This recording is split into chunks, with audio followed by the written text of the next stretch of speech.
South Africa will nervous Rugby's investigation into the alleged racial slur made by Bongi Mbonambi towards Tom Curry, knowing they could go into Saturday's World Cup final against New Zealand without a frontline hooker. The governing body announced on Monday that it would be reviewing the incident after the England flanker claimed he had been the victim of a discriminatory remark, alleging that the Springbok called him a white C during the two-side semi-final clash. If evidence of the alleged racist remark is found, disciplinary proceedings are likely to be triggered against Mbonambi, which would rule him out of the final in Paris as the Boks look to win successive World Cups. The New Zealand Herald have described such a scenario as catastrophic for the Springboks. The 32-year-old is the only specialist hooker in Jacques Nienaber's squad, after Malcolm Marx was ruled out of the tournament with a knee injury in mid-September and fly half Handré Pollard was called up instead of a replacement front row. Deon Fourie and Marco van Staden have been viewed by the Springboks as sufficient cover at hooker,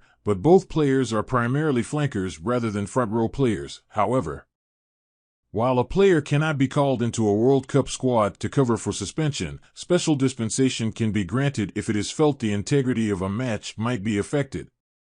In this instance, scrums could be uncontested, meaning the Boks may have to bring in a replacement to play in the final after missing the rest of the tournament. New Zealand assistant coach Scott McLeod said of the controversy, "I learned about it this morning. It is something World Rugby will deal with. If anything came of it, it would be a massive dent for them. He is a leader of their team. When Sia goes off, he becomes the captain, so I imagine it would impact them."